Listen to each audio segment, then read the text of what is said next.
Selamat pagi, Shalom, kekasih-kekasih Tuhan.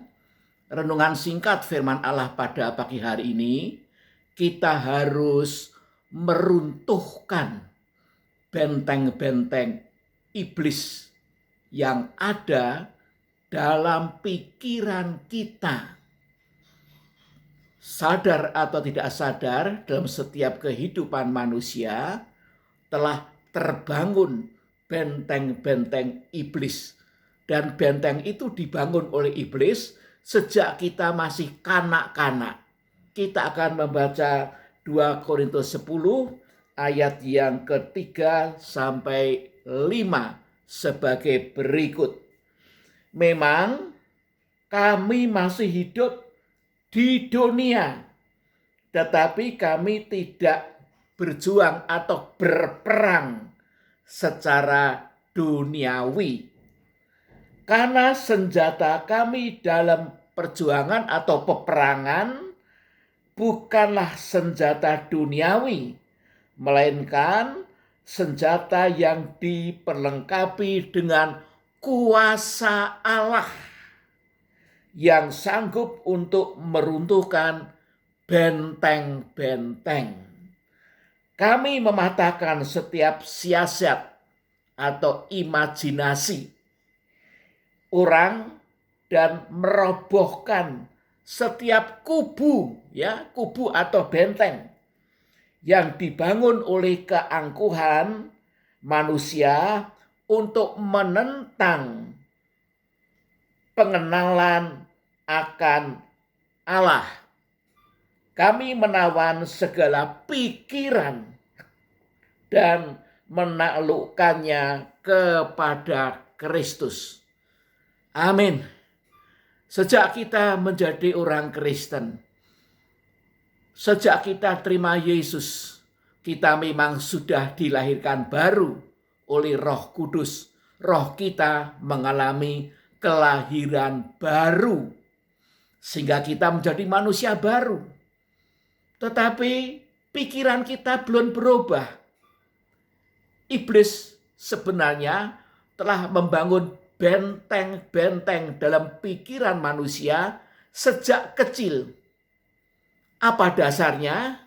Dasarnya yaitu sifat dosa yang ada pada manusia itu sangat menonjol. Manusia itu penuh dengan kesombongan, keangkuhan. Iblis telah menggoda Hawa untuk makan buah pohon pengetahuan baik dan jahat dengan tipu muslihat. Kalau kamu makan buah ini, kamu akan menjadi seperti Allah. Padahal Hawa sudah diciptakan menurut gambar Allah. Tetapi dia tidak puas dengan itu. Ya, dia ingin haleluya menjadi orang yang sangat dahsyat, menjadi seperti Allah, ya, menjadi Allah, ya, dia ingin memperalah dirinya sendiri. Itulah kesombongan manusia dan itu diwariskan kepada seluruh umat manusia. Ketika Hawa jatuh ke dalam dosa, semua manusia ikut terseret dalam dosa, mewarisi sifat kesombongan itu. Dan atas dasar itu dan keadaan dunia ini, ya, firman Allah mengatakan iblis itu penghulu dunia, penguasa dunia. Dan kemudian iblis itu mulai membangun benteng-bentengnya sejak kita masih kanak-kanak. Lewat apa? Lewat tradisi yang ada di sekitar kita. Banyak tradisi-tradisi itu yang bertentangan dengan firman Tuhan. Lewat filosofi, ya, lewat ideologi yang kita terima dari nenek moyang kita. Kemudian filosofi yang kita terima lewat pergaulan dan keadaan dunia ini yang kita pelajari ketika kita sekolah, ketika kita bergaul dengan teman-teman kita, maka ada ideologi tertentu atau bahkan satu agama yang menjadi pola pikir kita. Dan disitulah haleluya iblis membangun benteng-bentengnya. Haleluya, kalau kita masih memiliki benteng-benteng iblis itu, maka akan sulit menerima firman Allah. Akan sulit kita mengalami perubahan hidup. Walaupun kita sudah dilahirkan baru, tapi kalau jiwa kita, pikiran kita belum diperbarui, maka kita tidak bisa bertumbuh secara rohani dan bahkan kita bisa murtad. Karena kita menentang Allah. Ya, mengecilkan firman, meremehkan firman. Kita masih berpikir secara daging dan pikiran daging itu adalah maut. Tapi pikiran Roh Kudus itulah hidup dan damai sejahtera. Dikatakan ini satu peperangan rohani, ya. Peperangan rohani yang bukan menghadapi yaitu orang lain, tapi menghadapi pikiran kita sendiri. Ya, banyak orang Kristen itu tidak bisa bertumbuh, bahkan apalagi ketika pandemi COVID-19 ini, kemudian ibadahnya online, berapa banyak orang Kristen yang gugur, yang undur. Karena apa? Karena masih ada sisa-sisa benteng-benteng setan dalam pikirannya. Benteng setan itu tempat bercokolnya setan bersembunyi dalam pikiran kita. Sebab itu harus diruntuhkan, dirobohkan dengan kuasa Allah.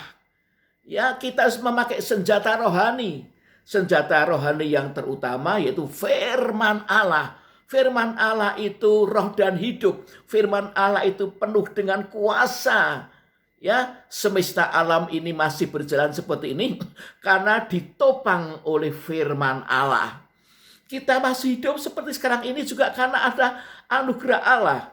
Allah masih menopang dengan firman-Nya. Kalau Allah kemudian undur dari kita, firman Allah itu tidak lagi dikaruniakan kepada kita karena kita menolak, karena kita mengecilkan, ya. Roh Kudus itu adalah roh Allah sendiri yang bekerja untuk menuntun kita kepada seluruh kebenaran firman. Tuhan memberikan firman dalam bentuk logos, yaitu pengajaran, doktrin, dan rema. Puji nama Tuhan, rema ada firman yang khusus diwahyukan kepada kita, diilhamkan untuk situasi tertentu, untuk problem tertentu. Puji Tuhan, dan rema tidak akan menyimpang dari logos. Oleh sebab itu, kita harus lebih bertekun lagi, lebih bersemangat lagi dalam doa, merendahkan diri. Kita hanya bisa meruntuhkan benteng-benteng iblis itu sampai bersih dalam pikiran kita lewat firman yang disertai dengan kuasa Allah, firman yang diurapi. Oleh karena itu kita sangat memerlukan Roh Kudus. Kita perlu pertolongan Roh Kudus agar Roh Kudus bekerja meruntuhkan benteng-benteng setan yang bercokol dalam pikiran kita. Haleluya. Kalau masih ada benteng-benteng setan bercokol, itu sebabnya pengajaran-pengajaran palsu masih berkeliaran di dalam gereja. Ya, sekarang ini bangkit justru hamba-hamba Tuhan yang pengajarannya tidak sehat. Dulu pengajarannya sehat. Ya, dulu pengajarannya murni, tetapi dia bisa menyimpang, menjadi tidak murni lagi, tidak sehat lagi. Dan menyatakan inilah pengajaran yang baru, yang paling benar. Karena apa? Karena keangkuhan dalam dirinya yang ingin beda dengan yang lain. Ingin haleluya, menonjol, ya, ingin dapat banyak pengikut. Tetapi itu mendatangkan malapetaka bagi dia dan bagi para pengikutnya. Sebab itu setiap hari belajar firman Allah, bertekun, berdoa, merendahkan diri, berdoa dalam roh dan kebenaran, supaya benteng-benteng setan itu diruntuhkan sampai bersih dalam pikiran kita, dan hanya pikiran Kristus itu yang menguasai pikiran dan jiwa kita. Puji Tuhan, Tuhan memberkati kita. Gunakan waktu-waktu yang luang untuk terus bertekun dalam firman Tuhan. Ya, jangan tertipu iblis, ya, mainan HP, ya, nonton TV dan sebagainya. Seringkali kita masih tertipu oleh hal-hal yang seperti itu, ya kita minta ampun kepada Tuhan. Waktunya sudah singkat, kedatangan Tuhan sudah sangat dekat sekali. Pengangkatan gereja sudah di ambang pintu. Puji Tuhan, mari kita berdoa. Bapa yang di surga, terima kasih untuk firman-Mu pada pagi hari ini, di mana Engkau mengingatkan kami bahwa kami harus masuk ke dalam peperangan rohani, meruntuhkan benteng-benteng iblis yang ada pada pikiran kami sendiri, pada jiwa kami Tuhan, sampai runtuh, sampai rata, dan hanya pikiran Kristus, pikiran Roh Kudus, itu yang ada pada jiwa, hati, dan pikiran kita.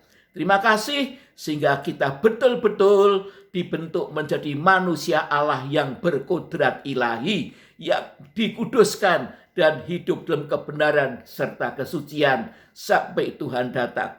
Terima kasih Tuhan. Di dalam nama Tuhan Yesus Kristus kami berdoa dan mengucap syukur. Haleluya. Amin. Terima kasih untuk perhatian Bapak Ibu Saudara sekalian. Tuhan beserta. Tuhan akan memperbarui hidup kita setiap hari sampai Dia datang. Puji Tuhan.